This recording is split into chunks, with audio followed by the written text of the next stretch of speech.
Music, you've felt it before. The looping thoughts, the hesitation before decisions, the paralysis of weighing every possible outcome. Overthinking does not always arrive with chaos. Sometimes it enters in silence, masked as caution, disguised as preparation. But when thinking becomes a habit of avoidance, the Stoic response is clear. Return to the present moment and act according to reason. The Stoics taught that a good life is a life aligned with nature and with reason. They believed that virtue is the only true good and that everything outside of our control is neither good nor bad. That includes the approval of others, the past, the future, and the outcomes of our efforts. This belief system simplifies life. It clears the path. But it requires practice. It requires the courage to stop thinking endlessly and to start living deliberately.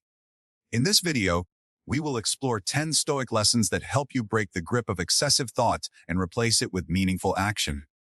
Each chapter draws from core Stoic texts, practical insights, and daily routines that bring these ideas to life. We are not here to escape the mind. We are here to train it so that it becomes a tool, not a burden. Let us begin. Chapter 1. You are not your thoughts. The first step in Stoic practice is to recognize that the mind produces thoughts constantly. And those thoughts are not always accurate, useful, or aligned with your values. They arise from habit, emotion, memory, and assumption. They are events in consciousness. They are not commands, conclusions, or facts. Marcus Aurelius wrote, "You have power over your mind, not outside events. Realize this and you will find strength." That strength begins when you separate yourself from the stream of thought and become aware of your ability to interpret, dismiss, or act on what appears in the mind. The Stoics teach that human beings are not disturbed by what happens, but by the way they judge what happens. Epictetus stated clearly, "It is not things themselves that disturb us, but our opinions about them." This is a foundational insight.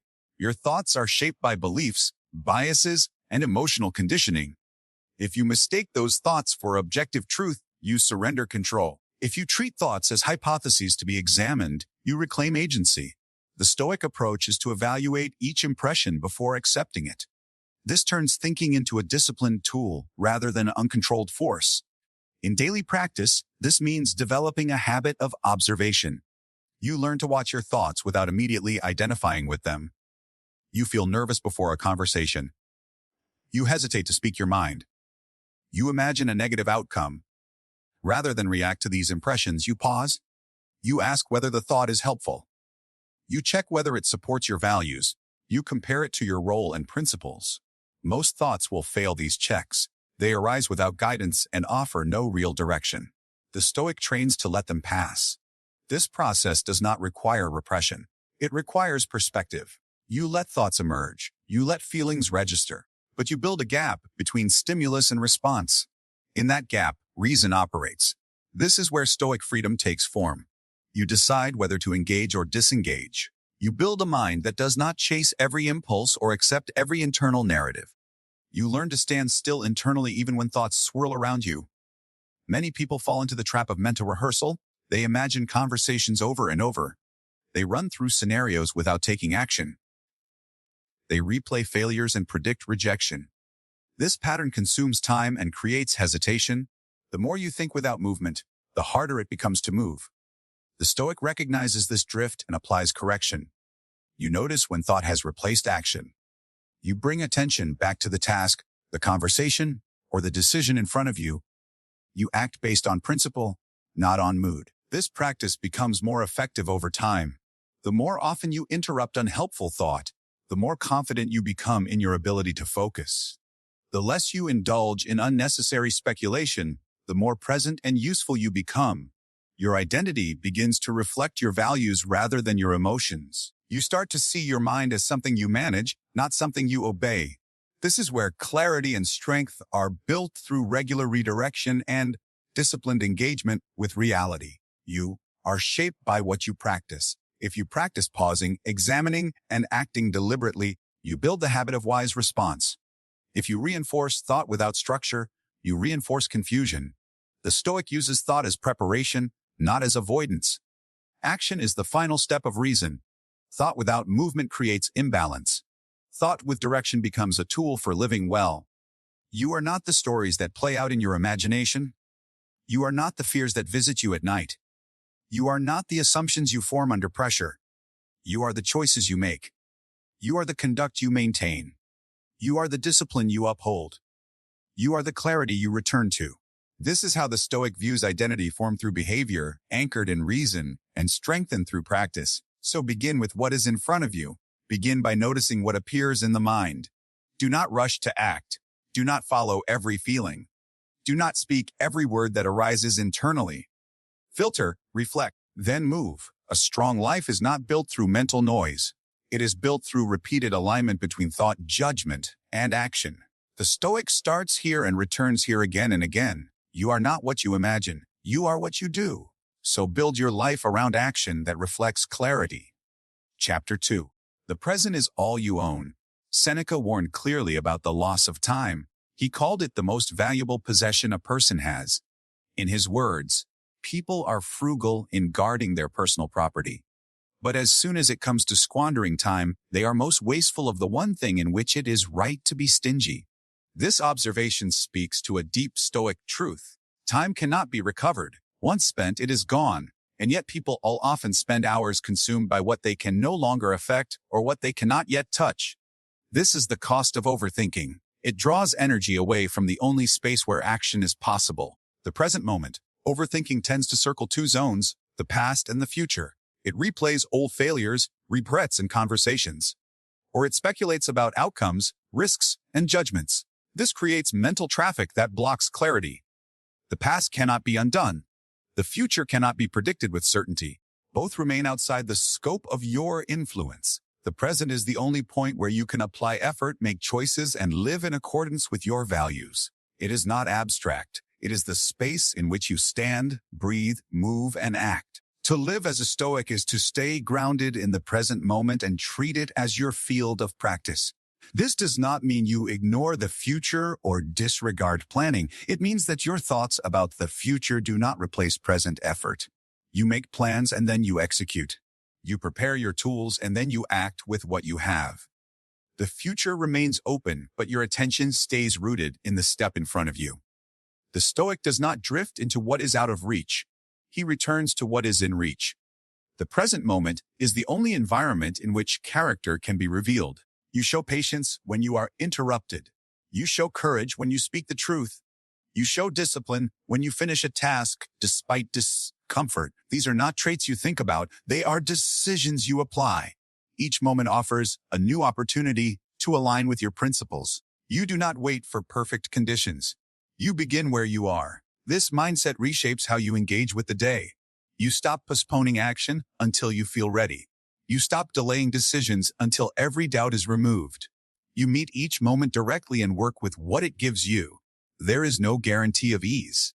There is only the clarity of your role. The Stoic asks, "What is up to me right now?" and then proceeds to act on that answer. This brings structure to chaos and motion to hesitation. Living in the present also involves pacing yourself with reality. You cannot rush to the future. You cannot backtrack to the past. You meet life where it meets you. When you walk too quickly, your attention fragments. When you linger too long on what was, you lose sight of what is. The Stoic trains to move steadily. You complete each task in its time. You bring your full attention to each conversation. You focus on each duty with care. This posture builds peace because it stops the mental drift and brings your energy into contact with life as it unfolds. The mind will often resist this discipline. It prefers to wander. It seeks stimulation and prediction. It generates doubt, speculation, and regret. The Stoic does not repress these habits. He observes them and returns. This return is a daily practice. When the mind pulls toward worry, you ground yourself in the task. When it returns to regret, you reestablish contact with your surroundings. Over time, this builds strength. You reduce wasted energy and increase clarity. One method of strengthening presence is through deliberate pauses. Before speaking, breathe. Before responding to emotion, observe. Before making a decision, check your role. These pauses bring your mind back to the immediate context. They turn automatic behavior into conscious choice. Another method is to track your attention. Notice when you drift and make it a habit to refocus. These small corrections add up. They sharpen your awareness and reinforce your values. Every day consists of many moments. Each one presents a decision point. These decisions are not always large or complex. Often they are simple. How you begin your morning, how you respond to a message, how you focus during work. These are the places where attention and discipline matter. You can either allow the moment to pass unnoticed, or you can use it to apply your principles. The way you approach these small decisions determines the quality of your day. When you delay being present because conditions are not perfect, you lose the chance to make a meaningful choice now. Waiting for better timing usually means missing the only time that is certain, the current moment. The mind often creates reasons to postpone action. It wants to feel ready. It searches for certainty. It looks for the right mood. This tendency can create long periods of inactivity or hesitation. If you train yourself to wait for motivation, your actions remain inconsistent. But when you train yourself to begin with the breath, the posture, and the decision directly in front of you, you make your first move. You create momentum. You use what you have and begin shaping the moment through effort. These small actions add up. They form habits that strengthen focus, reduce hesitation, and improve performance. The Stoic does not build discipline through ideal circumstances. He starts where he is. He focuses on the part of the task that is available right now. He adjusts his posture, quiets his mind, and commits to the step in front of him. This is the beginning of presence. It is not dramatic, but it is powerful. When done repeatedly, this approach forms a stable base for action. It becomes a personal system. You learn to return without delay. You respond more quickly. The longer you train this response, the more efficient and reliable it becomes. With consistent practice, your thinking becomes more structured. You notice fewer moments lost to overanalysis. You experience less pressure from imagined problems. Instead of waiting for the right state of mind, you rely on trained readiness. Your ability to return to the present becomes instinctive. The practice of showing up becomes natural. This leads to fewer regrets because your time is used with intention. You spend less energy dwelling on the past or trying to force the future. More of your energy goes toward useful action. This shift in behavior builds clarity. You become aware of your posture, your tone, your focus, and your time. These details shape your day. They shape how you interact with others, how you complete your work, and how you respond under stress. They also shape how you see yourself. Each time you act with focus, you reinforce a sense of reliability. You come to trust your ability to handle what is in front of you. Your job is not to control every event or plan the perfect outcome. Your job is to use what is present. That is where your influence is. That is where your effort belongs. The more you train to return to the present moment, the more grounded and capable you become. You do not try to live through thoughts alone. You use thought to prepare and then move into deliberate action. You respond with calm. You act with direction. You take responsibility for how you use each day. The present is not an idea. It is your working space. It is where choices are made. It is where growth happens. The more you practice living in it, the more steady your attention becomes. You begin to rely less on external triggers and more on internal structure. You stop waiting for motivation. You begin to act from principle. You do what is needed without delay. Your task is not to stretch time or manipulate circumstances. Your task is to meet each moment with awareness and effort. That is where strength is built. That is where character is formed. This is how a Stoic lives with attention, with purpose, and with action rooted in the present. Chapter 3. Think like a soldier. Act like a craftsman. The Stoics held a deep respect for clarity in thinking and precision in execution. Their view of philosophy was practical. Philosophy was not a subject to discuss in theory. It was a guide for daily behavior. It was a system for living well. To live by Stoic principles, you need to build habits that sharpen your attention and strengthen your ability to follow through. This includes both mental preparation and physical execution. A disciplined life requires readiness and intention. Like a soldier, you stay alert. Like a craftsman, you pay close attention to the detail in each task. A soldier is trained to remain steady in difficult situations. His skill is not developed by accident. It is formed through structured repetition, exposure to pressure, and a focus on fundamentals. The Stoic mind is trained in the same way. It is not left to chance. It is shaped through daily practices, journaling, morning reflection, evening review, and moment evaluation. Each exercise strengthens your ability to apply reason. One of the core questions used in Stoic training is, Is this within my control? This question brings clarity. It separates what demands your attention from what you should ignore. A craftsman builds through precision. His tools must be sharp. His hands must be steady. He does not guess. He does not rush. He builds slowly with care and consistency. The Stoic follows the same discipline. You do not just think about courage. You apply it in your speech, in your tone, and in your silence. You do not only think about justice. You treat others with fairness in the small details. The goal is not to accumulate knowledge. The goal is to turn knowledge into consistent behavior. Stoicism views thinking as preparation. Thinking is the place where plans are made, where assumptions are tested, and where values are checked. But thinking does not replace duty. Once the plan is formed, the task begins. Once you have reviewed your role, you begin fulfilling it. To think without acting leaves the process unfinished. Action is where philosophy becomes real. Just as a craftsman must use his tools, the Stoic must demonstrate his principles. This means showing restraint, practicing honesty, holding a firm posture in conflict, and completing responsibilities without complaint. When you face pressure, the system you have built becomes visible. Without training, the mind reacts impulsively. With training, you stay anchored. You rely on your structure. You fall back on your preparation. You do not wait for the perfect mood to appear. You do not wait for conditions to feel comfortable. You move based on your role and principles. Pressure reveals what you have practiced. It reveals whether you have been preparing for the moment or avoiding it. Each day offers space to practice this. Every interaction is a chance to test your readiness. How you speak matters. How you listen matters. How you perform ordinary tasks matters. The Stoic sees all of this as part of the path. Nothing is too small. You carry yourself with intent even when no one is watching. You clean your space with care. You finish what you start. You answer without rushing. These are acts of discipline. These are signs that your thinking has been trained and your action has been formed by principle.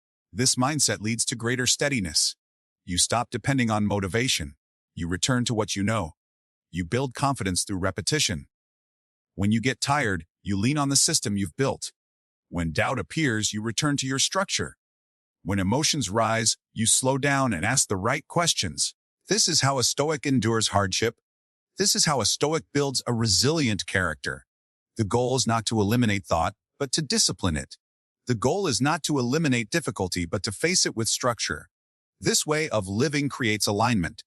You do not need to pretend to be strong. You become strong by building the habits that lead to strength. You train like a soldier to respond with focus. You work like a craftsman to act with care. You develop both the mindset and the behavior that allow you to face challenges directly. You do not escape them. You do not overthink them. You meet them with the discipline you have practiced. Every part of your day becomes a setting for practice. There is no need for ideal conditions. You use what you have. You prepare your mind. You execute your task. That is the work. That is the method. That is the Stoic approach. Chapter 4. Interrupt the loop. Repetitive thought is often a conditioned habit. It becomes automatic when left unchecked. These patterns do not always arise from insight. They are learned responses that repeat themselves without direction. A single worry can trigger another. Doubt can grow through repetition. Memory can cycle into regret. This mental looping uses attention without providing resolution. It consumes focus and replaces clarity with tension.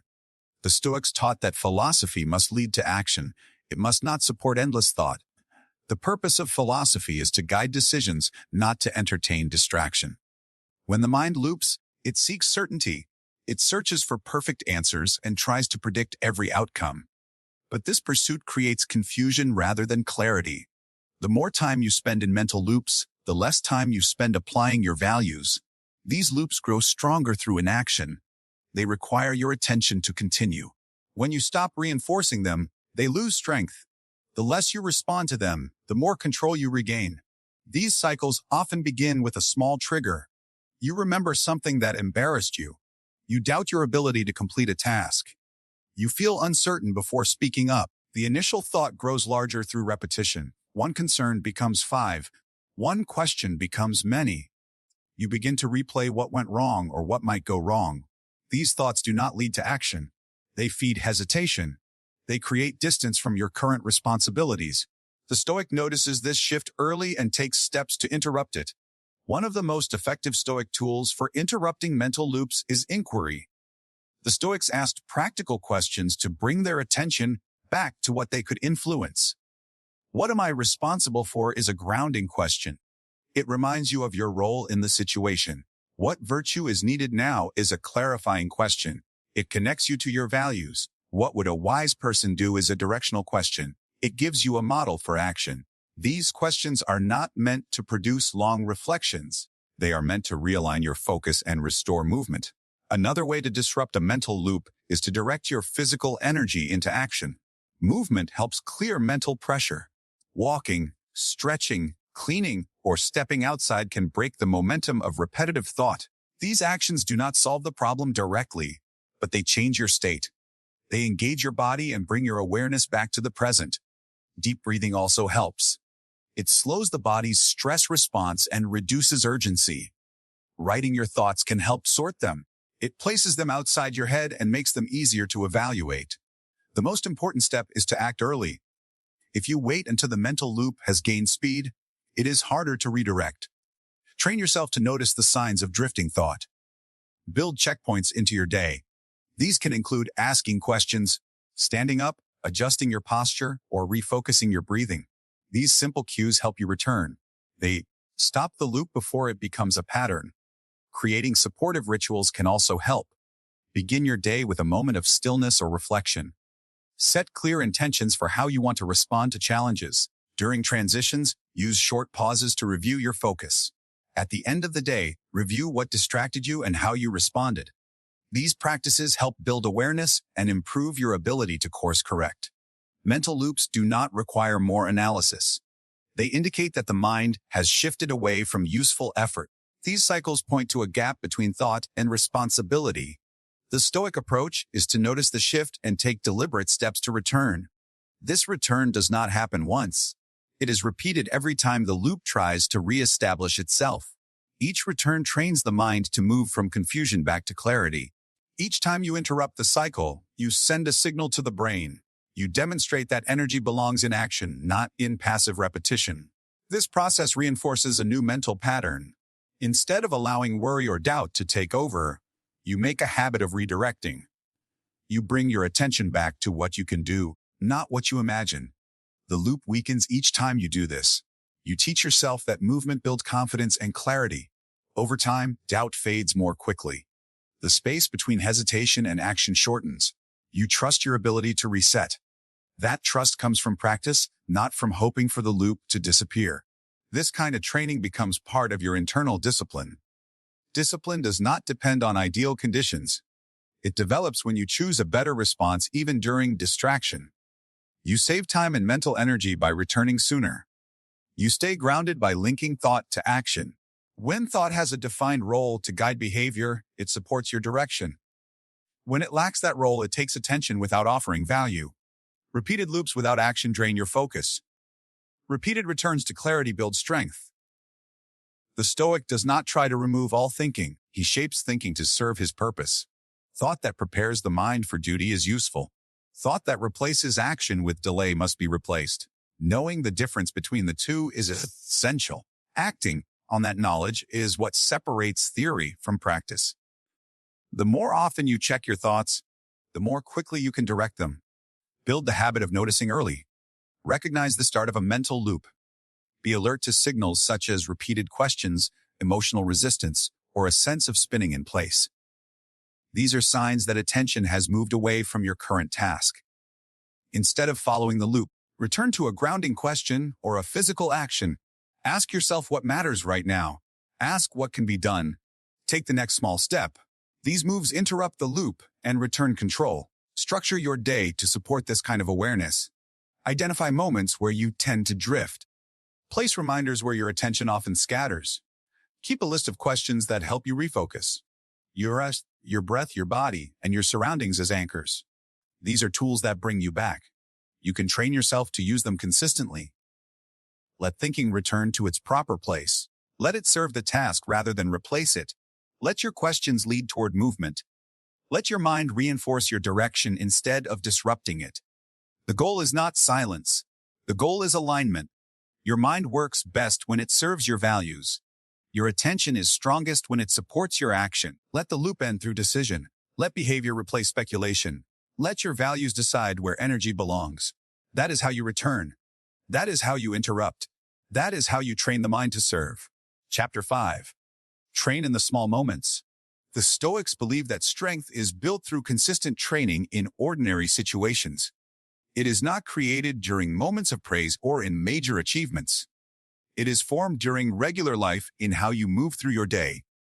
The way you respond when someone cuts in front of you. The way you focus when your environment is noisy.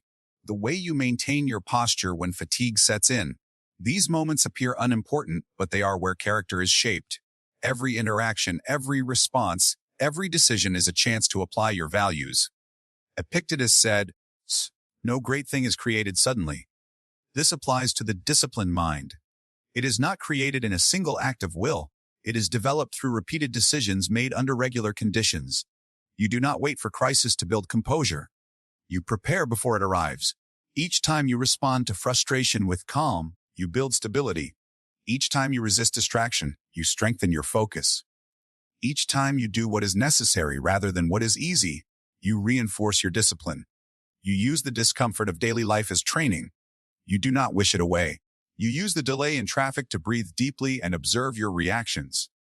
You use a cold morning to practice movement without complaint. You use a repetitive task at work to train endurance. The ordinary becomes useful. Instead of avoiding discomfort, you apply it. Instead of seeking entertainment, you return to the present task. This shift in thinking creates a strong base. It gives you more control over your energy and your reactions. The Stoic mindset transforms the way you see the day. Each event becomes a place to train a specific virtue. A setback can train patience. A difficult person can train understanding. A delay can train calm. These are not abstract exercises. They are built into the life you already live. You do not need more time. You need more presence. The moments are already here. You begin by paying closer attention to how you use them. Your habits are formed through repetition. If you respond to discomfort with complaint, that becomes your reflex. If you respond to boredom with distraction, that becomes your pattern. If you respond to pressure with discipline, that becomes your identity. Over time, the repeated response becomes automatic. You return to it without hesitation. This is how training becomes second nature. You practice until the behavior replaces reaction. Each part of your day contains an opportunity. The moment you open your eyes in the morning, you begin. You decide how to carry yourself. You decide how to speak, how to listen, how to use your time. Each of these decisions can be rushed or guided by principle. The Stoic chooses the second. He treats every task with care, no matter how minor. He handles routine with structure. He chooses attention over speed. These habits build a mind that is steady under stress.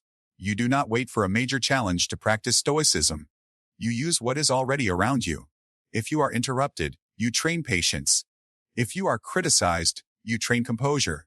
If you feel discomfort, you train endurance. These moments are not obstacles. They are part of the training ground. They give shape to your discipline. The Stoic forms identity through these repeated actions. You become what you return to. If you return to your values often, they become part of your behavior. If you practice daily correction, your ability to reset improves. If you focus your energy on what you control, your confidence increases. This is how you build a mind that does not rely on external conditions. It stands on daily work done with attention and purpose. Be deliberate in the ordinary. The Stoic is not waiting for a better moment. He sees every moment as useful. This mindset leads to less waste, more clarity, and stronger control over your life. Chapter 6. Emotion is a signal, not a master. The Stoics did not deny emotion, they examined it. They viewed emotions as natural responses that offer information about the state of the mind. Anger, fear, sadness, and excitement all reveal something about what we value, expect, or believe. The Stoic approach is not to reject these emotions, but to understand them, question them, and decide whether to act on them. Emotions often arise before thought. You feel anger before you form the words to explain it. You feel anxiety before you identify the cause. This does not mean the emotion is accurate. It means it is automatic. The Stoic trains to create a pause between emotion and response. This pause is where judgment enters. You do not act simply because a feeling arises. You evaluate the situation through reason. Marcus Aurelius often wrote about observing emotional responses as they occurred. He reminded himself that things outside the soul cannot harm the soul. What harms the soul is how you interpret and respond. By creating space between impulse and reaction, you gain the ability to act with consistency. Emotional awareness becomes a tool for correction rather than a justification for behavior. In practice, this means tracking your emotional triggers. Identify patterns. Notice what kinds of words, people, or situations tend to generate strong reactions. When you feel pressure rising, acknowledge it. Then apply inquiry. What has been disturbed? What value feels threatened? What is the right response here? This line of questioning interrupts the automatic reaction and gives space for principle. Anger may signal an expectation that others should act differently. Fear may signal a belief that something must go your way. Sadness may signal attachment to something that has passed. These signals are useful when observed, not when obeyed without question. The Stoic listens to the signal, but responds from training. Over time, the gap between emotion and decision grows. You learn that most emotional urges do not require action. They require examination. When you respond to them with structure instead of impulse, you build trust in your ability to remain steady. This trust leads to better choices, calmer conversations, and more effective work. You are not judged for what you feel. You are defined by how you respond. The Stoic sharpens response through reflection, repetition, and restraint. This becomes part of your daily structure. Train to listen to your emotions without surrendering to them. Let each reaction become a moment of instruction. Treat emotion as a signal that something inside you has been touched. Return to your principles. Let your actions reflect what is chosen, not what is triggered. Chapter 7. Choose focus over noise. The modern world offers constant input. Messages, images, news, opinions, and updates reach the mind with speed and volume. Much of it arrives without being invited. This flood of stimulation can overwhelm attention and scatter energy. The Stoic approach is to narrow focus and protect it. Focus allows you to act with intention. Noise pulls you into reaction. The Stoic treats attention as a valuable resource.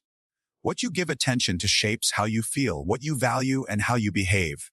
If your focus is pulled in many directions, your priorities become unclear. If you guard your focus and direct it toward what matters, your decisions improve. The quality of your thought depends on the quality of your inputs. To apply this principle, begin by limiting exposure to what you do not control. You do not need to follow every headline or respond to every message. You do not need to absorb opinions that do not support your purpose. Set clear boundaries for what you allow into your environment. Choose sources that strengthen clarity, not confusion. Focus also means simplifying. The Stoic chooses depth over breadth. He does not try to know everything. He aims to know what everything. This shows in how he speaks, listens, works, and rests. His attention is guided by reason, not by impulse. This discipline creates more space for insight and less space for distraction. In daily life, focus requires action.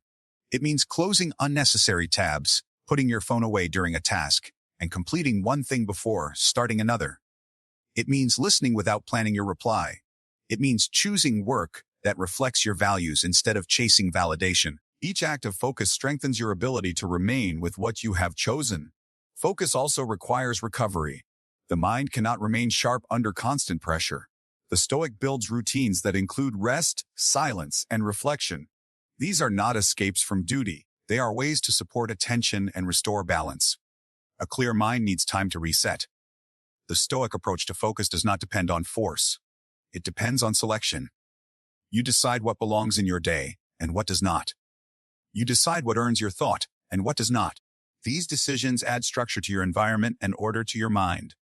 Noise will always exist. The task is not to eliminate it completely, but to reduce its power over your attention.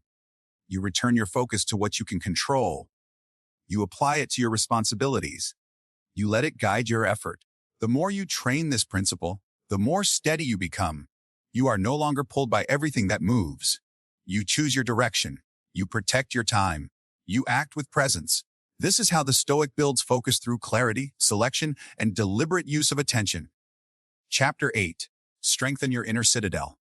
The Stoics taught that each person must build an inner stronghold, a place within that cannot be shaken by external events.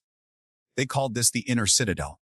It is the foundation of calm under pressure, order during chaos, and clarity amid confusion. The inner citadel is formed through principles, discipline, and self-reflection. You cannot always control what happens outside of you. Conditions will change.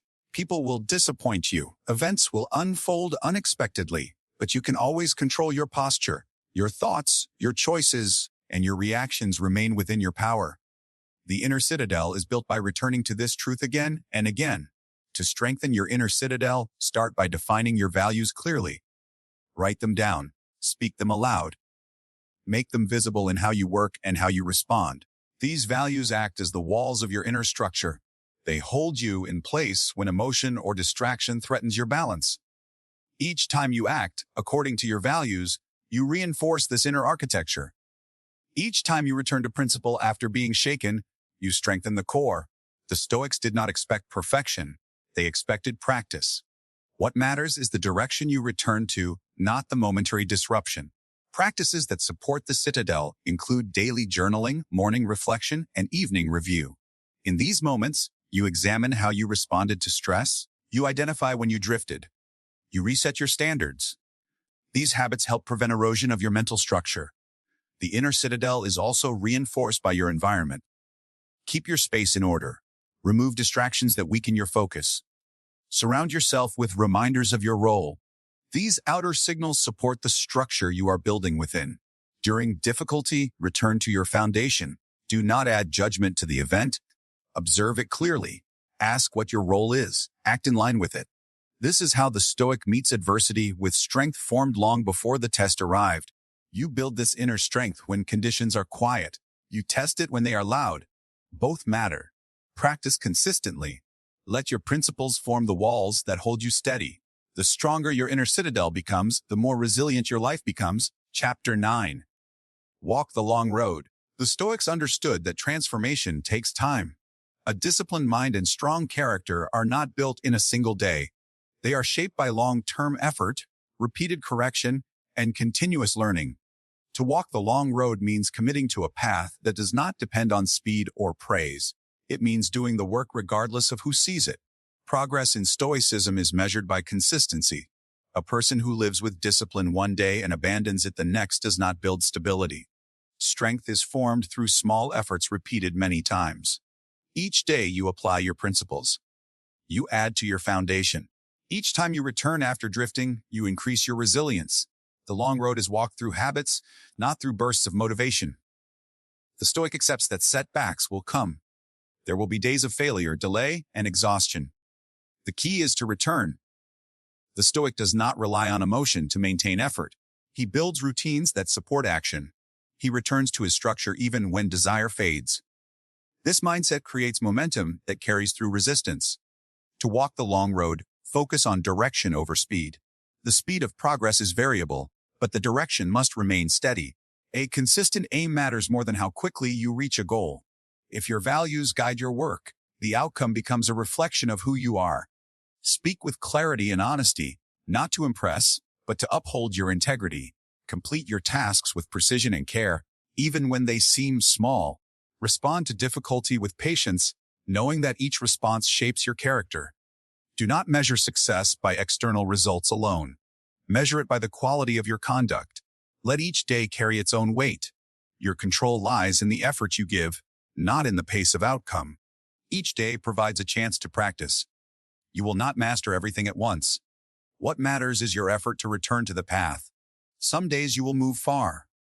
Other days your task will be to simply keep moving. This is the discipline of the long road. Continuing without rush and without giving up, it does not depend on emotion. It depends on structure. That structure is built from small decisions made repeatedly. Through these actions, you build direction into your habits. Reflection supports this process. Without reflection, patterns remain hidden. Take time at the end of each day to ask if your actions matched your principles. Identify what caused distraction. Notice what supported your focus. This awareness strengthens your internal structure. It helps you adjust course before small errors become large habits. Reflection turns experience into instruction. Structure is not rigid. It can be adapted, but it must remain consistent. If you stop reviewing your actions, you lose direction. If you stop returning to your values, you lose clarity. The long road is not about reaching a perfect state. It is about developing a system that you return to regardless of mood or outcome. That return is the strength of the Stoic. You will encounter setbacks. They do not cancel your progress. Each time you stand back up, you prove that your effort does not rely on ideal conditions. You continue not out of force, but from commitment. A setback becomes part of your training. It teaches you to adjust, reset, and continue. The long road is where depth is built. It is where you prove to yourself that your direction is not temporary. The Stoic does not aim for quick completion. He commits to staying the course. Each day is treated as a single link in a chain. Each link adds to the whole. Even when the results are invisible to others, they are visible to your conscience. Each act of patience, each choice guided by principle becomes part of your foundation. Walk the long road with attention. Let your behavior reflect thought, not impulse. Let your routines support your values. Let your daily choices align with your reasoned judgment. This is how discipline is built. This is how you gain stability in times of uncertainty. This is how the Stoic continues through effort applied daily, through structure applied consistently. Choose the long road. Choose to stay on it through simplicity, honesty, and patience. Let repetition strengthen your actions. Let your identity be formed through steady behavior. This is the path of lasting growth. This is the road the Stoic walks. Chapter 10. Finish with strength. The Stoics placed great importance on how a person finishes. A strong beginning is useful, but a steady conclusion reveals discipline. Whether it is a task, a conversation, a day, or a lifetime, the end reflects the quality of attention and care sustained over time. The way you finish shows the depth of your training. To finish with strength, remain present until the last moment. Do not allow fatigue or impatience to weaken your focus. The final part of any effort often holds the greatest test. Distraction rises when the outcome appears near. Boredom appears when repetition sets in. The Stoic trains to carry attention through the full cycle from beginning to end. This principle applies to simple acts. Complete the cleaning with care, even when tired. Write the last sentence with clarity, not haste. Close the door gently, not out of habit. In these acts, you train control. You show that the quality of your presence does not fade. The smallest action reflects your overall standard. To practice this, treat each ending with intention. Review how you close your workday. Examine how you leave conversations.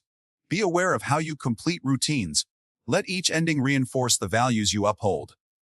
This awareness keeps your discipline from fading. Finishing with strength also means accepting that the end matters. It carries meaning. If you allow your effort to collapse at the end, you weaken the foundation you've built.